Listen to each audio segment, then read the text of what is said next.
Hello everyone, welcome to another edition of Sprint brought to you from Nile TV International. My name is Sharif Al-Touni, and in this edition, and as usual, we'll be having a weekly roundup for the latest sports events across this week. We'll be having a very special edition. We'll be looking at the African Champions League, the Confederation Cup, and also we'll be having a very special guest to be speaking to us more about the African teams and the upcoming World Cup, as well as the Egyptian Premier League and more. So let's have a very short break and we're returning back for more.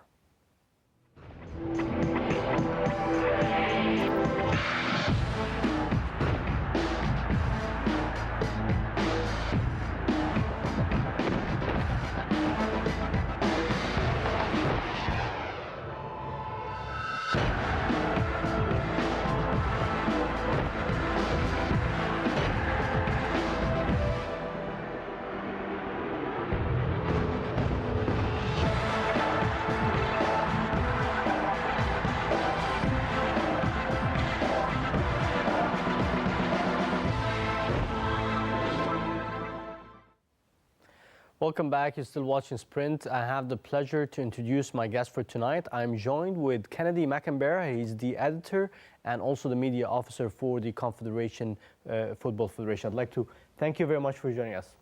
Thank you, Sharif. It's a pleasure to be on your informative and entertaining sports program. Thank you very much, Kennedy. And I think it's going to be really a special edition since we have a number of topics all related with African football. So your presence is very important tonight. And I guess we'll be starting first with the African Champions League. You've announced the Confederations Cup's draw, and with the elimination of Ahli, they won to that draw. So we'll be learning from you more about that. And it's also an interesting time where the African teams are getting prepared for Brazil 2014, which is everybody's looking for. So we'll be having all of the insights from your side tonight. But let's first start with the African Champions League.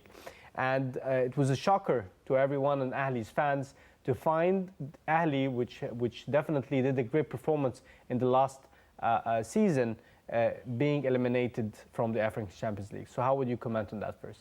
Oh, Sharif, it was a shock, as you put it, because Ahli were going for a hat-trick.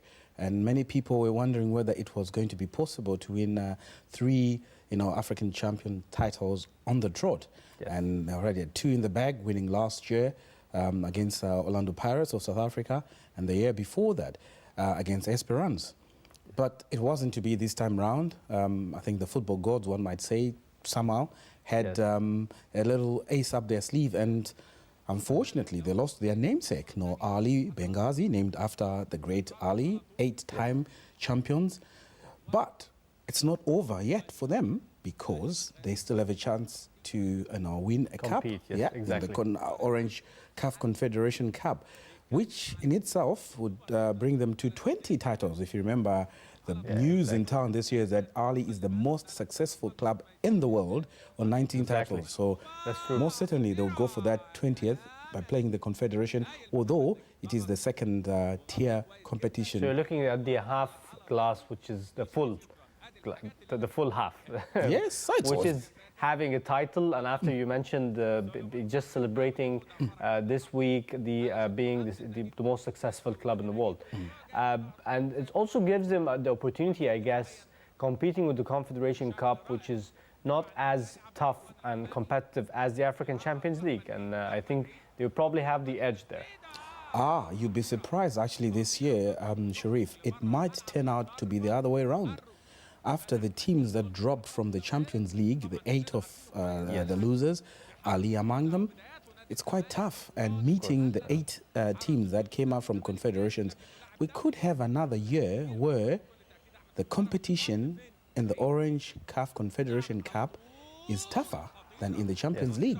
So that scenario could come in, which is still good for Ali if they pull through, because the competition is tougher. And they can really say, well, it might have been the second tier competition, but we were stretched.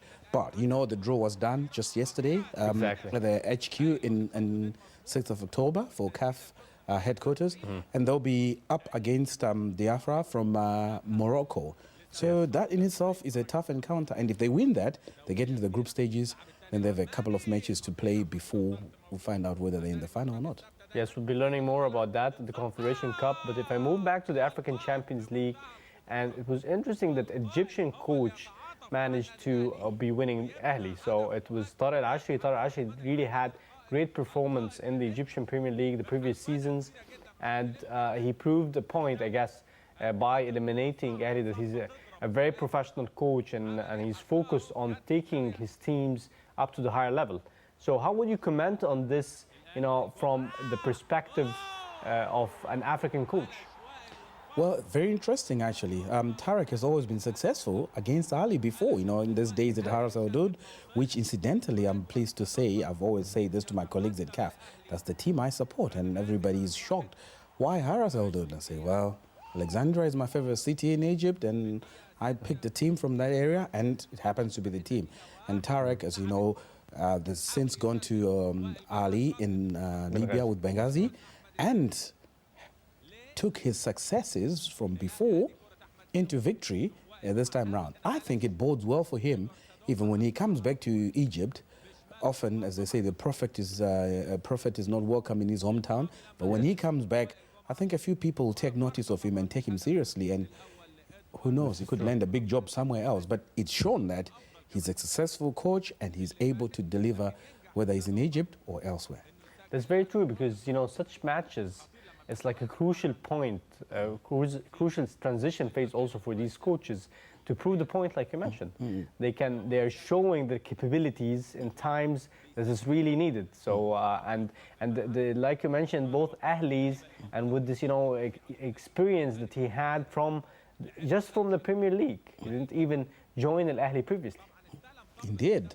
But Sheriff, I'll just bring you back. We were talking about the Champions League, and I mentioned that this year we might get a scenario, I'm saying might get a scenario, where the competition is stiffer in the Confederation Cup than, because when you look at the teams that have made it, the 8 teams that have made it to the Champions League, we've got Ali Benghazi, obviously, who knocked out the cup holders, Ali of Egypt, and then Sfaxien, who happened to be the winners of the Confederation Cup last year. Now and yes, and they lost to Ali in the Super Cup last month. Or in February rather, because we're in April now. And then Esperance, always there or thereabouts. And then we have Satif from Algeria, Hilal from Sudan, and AS Vita from Congo, DR Congo, and TP Mazembe. And then Egypt's own Zamalek, which is very interesting that Zamalek is the only club left in any of on either of the 2 CAF competitions. And the young coach, in the name of a familiar face, Ahmed Hassan Mido. So it will be very interesting to see when he pits his wits against other coaches seasoned in there. But again, interesting note, 4 teams from Maghreb plus Zamalek, 5 North African teams. And then we have the East African teams, 2 from DR Congo and Hilal from Sudan. None from Central, none from West Africa, and none from Southern Africa. So, in your opinion, how tough would it be? Because it sounds like a heavyweight also round. I think it's going to be interesting. It'll be a very, very courageous man who can bet on who will make it to the semi-finals here. But it's interesting. We only have, basically from last season, only Zamalek and basically Zamalek and Esperance. TP were beaten in the Confederation Cup. They were not there. So it's new faces, so to speak, in the sense that we've lost out quite a number of teams that made it last season. So you wouldn't be, too quick to point out who's going to make it to the final. But which team, in your opinion, is the favorites?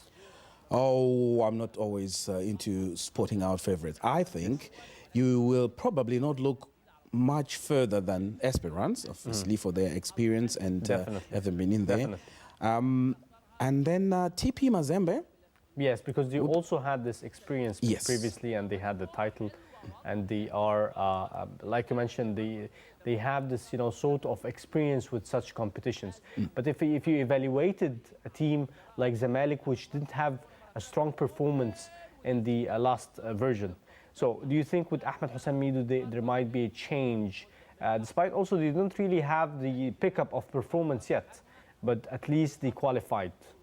And the beauty of it, Sheriff, is that they're in the group stages, so they've got quite a number of matches to, fine-tune their performance. Yeah, they've got 3 home games. Yes. So if you win your home games, that gives you 9 points.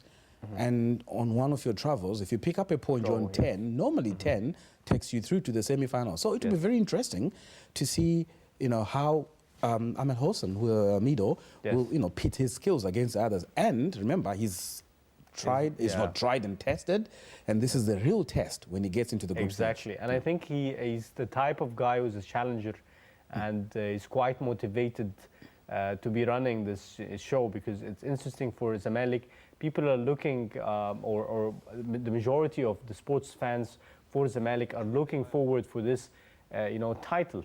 They want something that breaks, the bad luck for Zamalek. They had the cup, but they're looking for something on a continental level to take Zamalek back to the form, because this has been a very long time ever since Zamalek was competing to this scale. Yeah, indeed, and with their arch rivals, Cairo, club, Ali, out of the way, they might fancy their chances. Yes. I think it like you mentioned, also paves the way for the other teams, because there are new names within the group stages and the experienced names like Esperance and TP Mazembe. So I think the combination of both of them would make it, like you mentioned, appealing. And also you mentioned that Confederation Cup is going to be an interesting one. We'll be going to that.